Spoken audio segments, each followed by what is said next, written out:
guys, welcome back to my YouTube channel, and if you're new here, my name is Esther Mofri. So in today's video I want to show you how to master breakout trading strategy. So if you're interested, if you want to know how do you trade consolidation, how do you trade a breakout, continue watching. And if you have not subscribed to my YouTube channel, kindly subscribe to my YouTube channel, give this video a big thumbs up, and without wasting any time, let's get down into the video. So how do we master a breakout strategy? It's very simple. All you need to identify is a consolidation market. Identify the zones. The zones, I mean the resistance and the support, and then pay attention on price market. So the first thing you identify the zone. The zone, I mean the price action. You identify the zone. The zones, I mean you identify your resistance, you identify your support, and you identify, and then the last thing, you identify price action. So the first thing, we need to identify the key level, that's our zones. And then the first, let's identify the zone on this market. So this is a resistance, our resistance. I'm trying to draw our resistance so that you understand what I'm talking about. So first, you identify your key level. This is your resistance. So after we have identified our resistance, you can even mark it. This is our resistance. Our resistance, that's one of the key level that we have on this consolidation market, and this is what will help you to be able to master or identify a breakout opportunity. And then the other thing you need to identify is your support.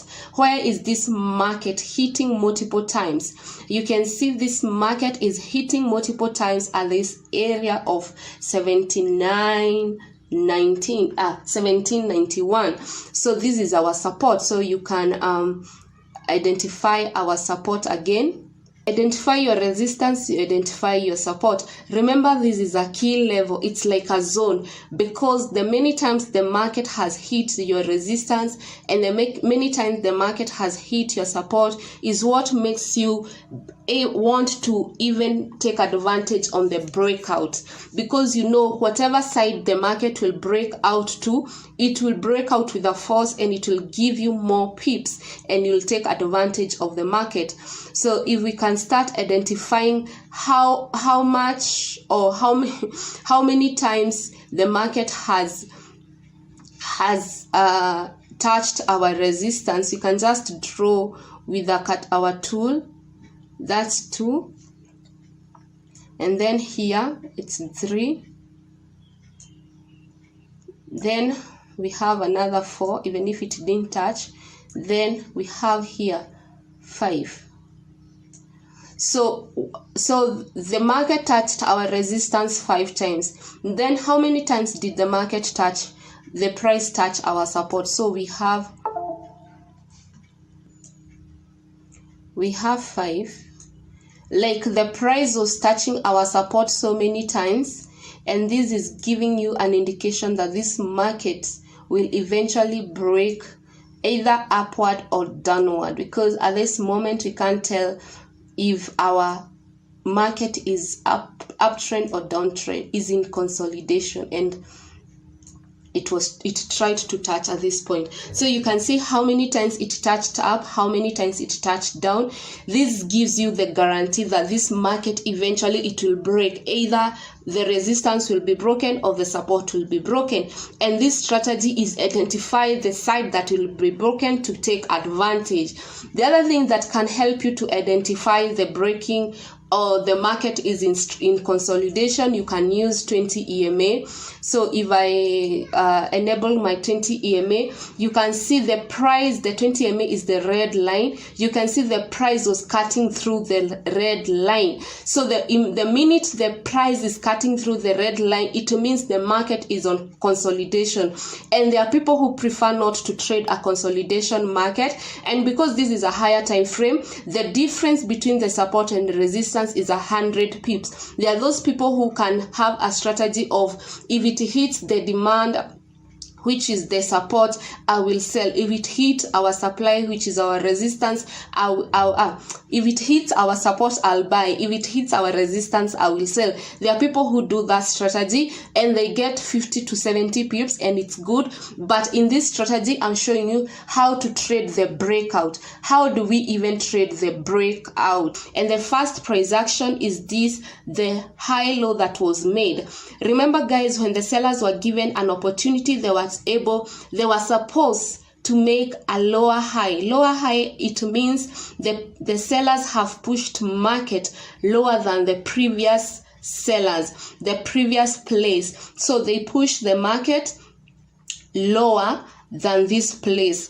If they did that, the sell could have been supported. But guess what? They didn't do that. Actually, they created a high low. And when they start creating a high low, the market starts, you forget about selling in this market. First of all, if a market structure has a high low, forget about sell opportunity. So what you can do in this case, you just take your trend line, and try to connect where the sellers are taking this price. Try to connect, and as you can see, the sellers are trying to push this market really hard, but every time they are making a high low, they cannot remove the previous low, and this gives us an indication that the sellers are getting defeated. So the other thing, after now you have put your trend line, you have an indication that sellers are being defeated.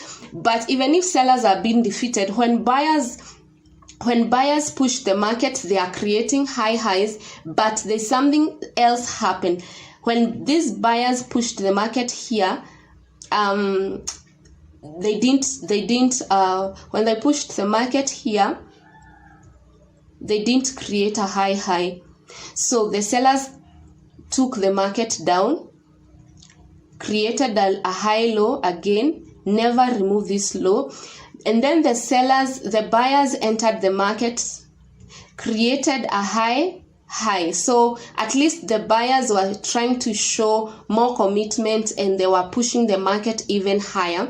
So they pushed the market even higher, creating a high than this. And then sellers were given a chance to push the market. What happened? They pushed the market, they created a lower high, a high low again. They never removed this low. So at this moment, you understand that the sellers are getting weaker and weaker. So the moment the buyers took in and they created a high. So at this moment, we have high highs and we have an indication that if we continue with the same momentum, the buyers will eventually break this resistance. But there's something happened, and this is where now we start to see if we'll have a sell opportunity or a buy opportunity.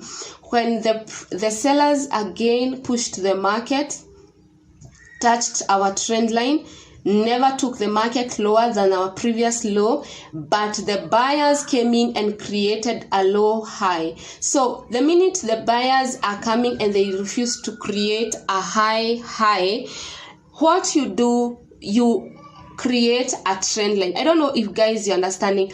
Price action is what will make you know where the market or where the breakout will come in. So when the buyers tried again to push the market up, they didn't manage. So what happens? You take your trend line again, connect these buyers with the first buyers with these buyers, and then you connect like that. And now we have created another trend line. Let me try to cancel these arrows so that you can see what I'm talking about. So the price pushed up, sellers pushed down, but these buyers were unable to create a high. They created a low high. So that means that the buyers are getting into a consolidation and the market is getting into a tight consolidation. So when you have something like this, you have sellers, there's a trend line that is acting as a support, and buyer, there's a trend line that is acting as resistance. So you can see the minute buyers even tried again and they touched the resistance, which is our trend line, the market reacted, and you can see these last sellers. So in this case, what we just want to see is who will break these two lines. This is our tight trend line, a tight consolidation, where we want to see which market is it, buyers will break or sellers will break. The minute you put a tight trend line, you have now say whoever breaks in, I'm in, and then now you can put a buy limit or a buy order, whatever you want to call it. At this point, you want to put it here. So, and say if it breaks up, I'll just buy. If it breaks down, I'll just sell. If you don't want to put a buy order or a buy limit, whatever, you just wait. If it breaks, you can get in, and you can imagine it broke with all these many pips. That's how you identify a breakout strategy. That's how you identify or you master a breakout trading strategy. All you need to identify is the zones, the key zones, 2 key zones. Identify your support, your resistance, then you start identifying the price action. Actually, in this whole structure, what has guided us is the price action. What is the price acting? Even if the buyers seems to have won, when they reached here, it's like they was becoming weaker, but when we drew a tight trend line, it was guiding us. And if we can even put our 20 EMA, you can see eventually the price broke the 20 EMA and it became above. So it came above 20 EMA. So those people who trade even the 20 EMA, they wait for the candle to be above 20 EMA. They could have entered with this. They could have placed the order with this third candle, because the third candle was clearly above the 20 EMA. So looking at all these things and everything that is the buyer was getting supported, and if we check all this is almost 500 pips, and such a setup, you are very confident, because if it breaks, it goes with 500 pips for like a day or 2 days. It just gives you so many pips in just a few days. So guys, I hope you have understood this concept. It's very easy. Try to go through it. Try to identify the resistance. If you see, how do you identify a consolidation? Is where the price has been hit or going the same place so many times. Identify your key zones, that's resistance, support, and then start analyzing the price action. What is the price doing at that particular time? Master high highs, high lows for buys, master low lows and low highs for sell, and then use trend line to know or to have the fourth confluence of the market. So guys, I hope you have enjoyed the video. I hope it was helpful. So without any further ado, that's the end of our video. Don't forget to like this video. If you have not subscribed, subscribe to my YouTube channel. Thank you guys. See you later. But if I lay down and I play dead and I stay